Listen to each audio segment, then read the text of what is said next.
everyone, it's Debra at Laura's Country Cottage. Thanks for joining me for How Tuesday.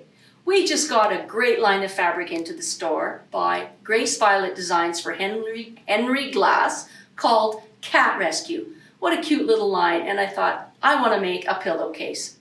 I'm going to use the burrito method of pillowcase making that we have as a free online pattern or printed here in the store. But I wanted to do something a little bit different with my zinger, that little band that you put between the cuff and the bag of the pillowcase. So I decided to make a set of continuous line prairie points. I think it looks great, and I hope you join me as I show you how to make a continuous line of prairie points.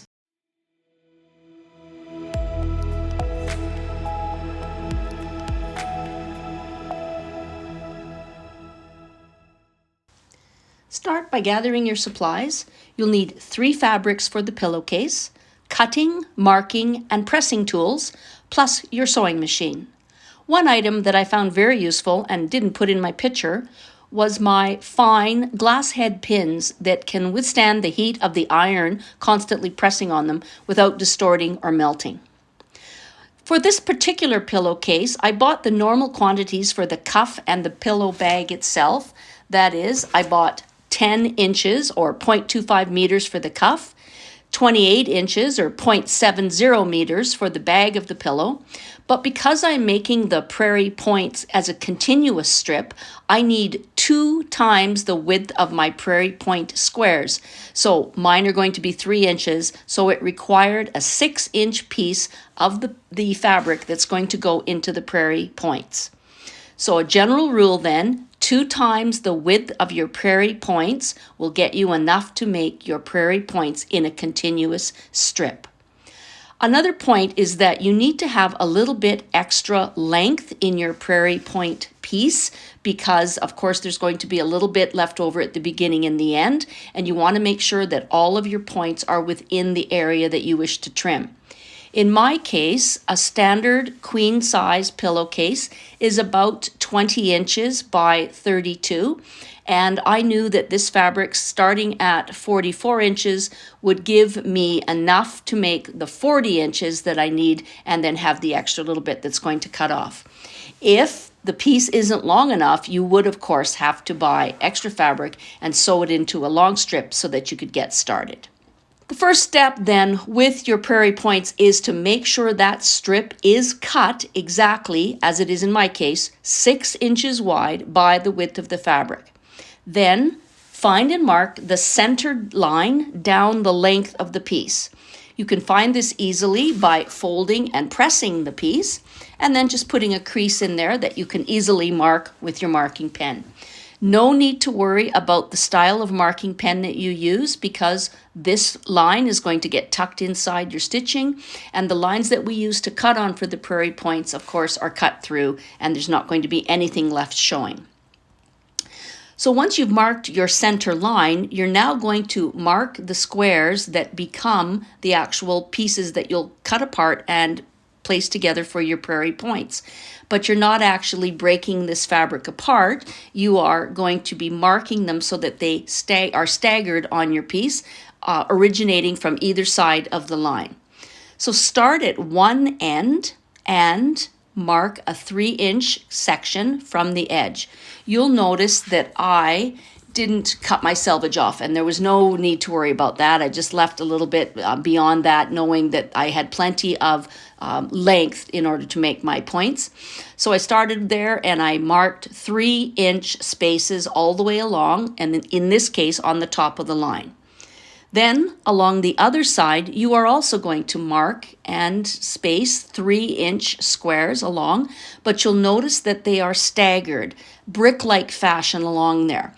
So I found it quite easy just to take my ruler, put the 1.5-inch guideline on the ruler on the upper line, and then mark the lower section with my marking pencil, and I ended up with a piece all the way along, 3-inch squares staggered.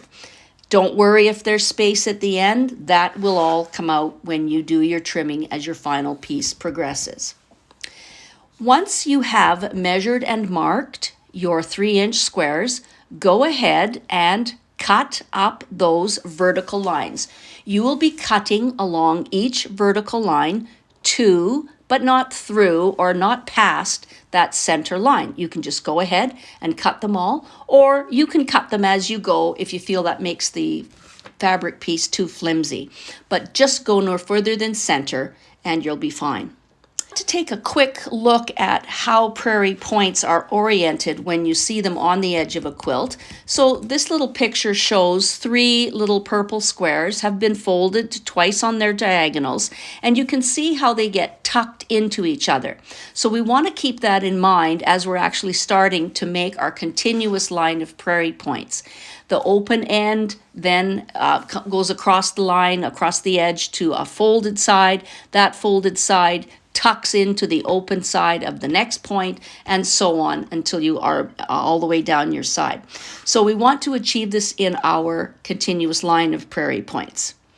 I started on the right hand end of my piece, and on the upper layer, I folded down the upper right hand corner diagonally down to the center line and just put a crease in it. That's all I need to do. Then again, on the upper layer, fold that first prairie point in half, taking what is now the upper left corner and folding it down into the center. So my first prairie point is folded, and it's the only one that I am actually going to do a complete fold on until I engage with the next one. So it's folded and good to go. Then on the lower edge of my pieces, I will take the lower right hand corner of the bottom prairie point piece, and I will fold it upward on the diagonal to meet the center line. Now I don't finish this one yet until I engage the one that I just made. So you are going to fold that upper prairie point down right along that center line. Once it's in place along the center line, you're going to finish the second prairie point by folding that lower left-hand corner diagonally up to the center. And when you're done, you should have 2 prairie points completed. The first one is tucked into the second one. So now it's going to be just a repeat of folding, tucking, and folding again. So on our third point, you're going to go back up to the top, fold down the right-hand corner diagonally to the center line. Then you're going to fold the bottom 2 points that are now pointing downward. You're going to fold them right on that solid center line so that they're now pointing up. Then you will finish the third prairie point by taking that upper left-hand corner and bringing it diagonally down to sit on the center line, creating your third prairie point. Now we're at the bottom edge again. You're going to fold that bottom right-hand corner diagonally up to meet center. You're going to flip the top 3 points downward now, so they face downward, and then you're going to finish the fourth fold by taking what is now the lower left-hand corner and bringing it up diagonally to the line. Once you see how this progresses, you will soon note that you're always going to press the top row from the upper right-hand corner down diagonally toward your left, and from the lower right-hand corner up diagonally to your left. So if you wish to press ahead, you can, and you can just start making them quite quickly and prepare the pieces all the way along the line. If all is going well, you will be able to look at your prairie points from the side, and you'll be able to see them all oriented correctly, tucked into one another as they go along the row. When you're completed right to the other end, you may have some little bits sticking out. Don't worry about those. We're just going to trim those off. And I left that little piece of fabric sticking out there just to make sure I was going to have enough to get my piece to fit right across my pillowcase. And as it turned out, I had plenty, so I ended up just trimming them off. One thing I haven't mentioned as we go along is that, of course, your pressing, and you are flipping these little folded points up and down as you go along, it's really helpful to pin them into position. Once you've got one securely attached to the next, you'll find that they just make themselves and they'll stay together. So this is where my fine glass head pins really came into play. I could put a pin down and I knew that I could press my iron over it and I wouldn't cause any damage to either my iron or the pin itself. So I reached the end, and now it's time to secure all of those prairie points folded in that position. I took it to my sewing machine, and that long center line that is really where they're all meeting is where you need to baste and take all of these folds into consideration as you're basting along there. So I used the 1/4-inch line on my machine, but because I'm going to be sewing the pillowcase on the 1/4-inch line as well, I moved my needle over a little bit to the right so that my 1/4-inch is actually a very scant 1/4-inch, enough to hold all the pieces together, but not going to be seen when the eventual construction is done. So get that done with the basting, use a long straight stitch, and it'll just hold the pieces together so that you can attach them ultimately to your pillowcase without further trouble. You now have a continuous line of prairie points that can be added to the top of your pillowcase bag piece. I'll quickly review the putting together of the pillowcase using the burrito method, but if you want more detail and more pictures of the steps, do check out our free video on that process. So I lay my prairie points continuous piece down on the upper edge of my pillowcase bag, right sides together, and I basted again a scant 1/4-inch all the way across the top. Once that's basted, I pinned my cuff piece right sides together, so the right side of the pillowcase bag and the right side of the cuff piece are pinned along that upper edge. And in the burrito method, you can get away with sometimes pinning both of these next two steps together. I chose to baste more times than probably was necessary, but I didn't want my prairie points, because they're a little bit heavier and a little bit bulkier, I didn't want them to move. So I pinned that cuff to the top edge, I basted, and then I proceeded with the folding up of the bottom piece, getting it all rolled up and tucked into that cuff piece.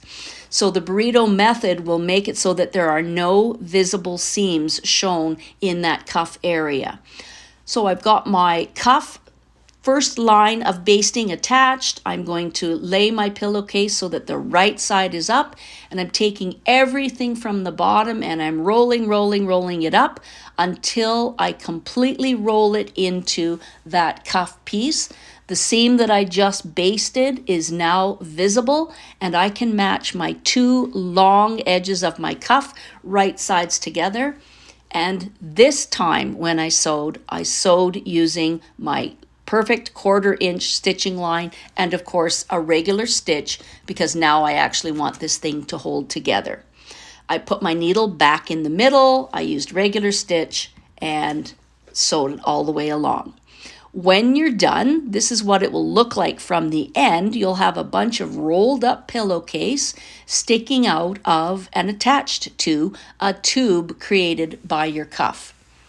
Gently pull out the pieces from inside that cuff, and everything will come out so that your cuff is completely turned inward on your pillowcase piece and there are no raw edges showing. This is a good time to give that whole area a really good press. Can't hurt to spritz it and give it a little bit of steam to make sure everything is laying nice and flat. You can see here a little bit of my basting showed, so it's just a simple matter of taking my seam ripper and taking out those few stitches that I wandered over the line on.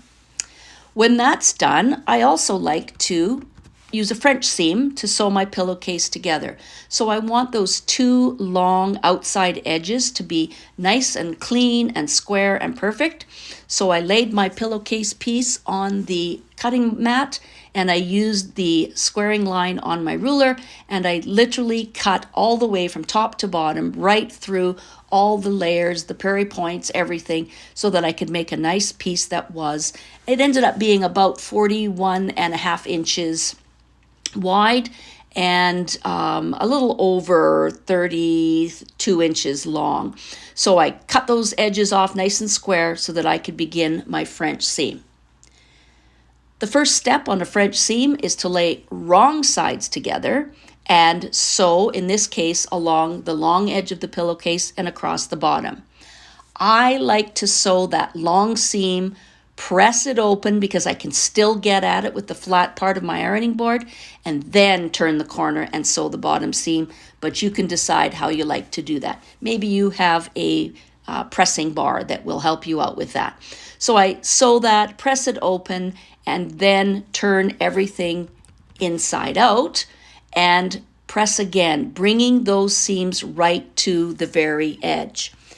Don't forget to take a little bit of the bulk out of that bottom corner by taking a little triangle off that bottom corner and a little nip out of the stitches, not the stitches, taking a little nip out of the seam allowance at the bottom corner, and that will just reduce some of that bulk for you.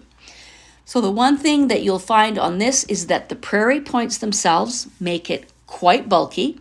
So when I was doing my second line of stitches, I used a little bit wider seam allowance so that I could pass over that prairie point area on the cuff in the French seam without any difficulty, and it worked great. So I ended up using 1/4 inch for my first seam allowance and about 3/8 for my second seam allowance. Once that's done, turn it outside to the outside, give it a great press, and you have your finished product. It's continuous prairie points tucked into the cuff of a pillowcase, acting like that little zinger, and I think they look quite cute. Thanks for joining me for How Tuesday on making a continuous line of prairie points. I had a few ideas as I was working with this as well. Why not make a little dinosaur printed pillowcase and put those prairie points on as the spines on the dinosaur? Or make a prairie point border for a quilt. You now know how to do it, and you can resize them to be any size you want. How about an edging on a tea towel? There's lots and lots of variations. Have fun. I hope you enjoy.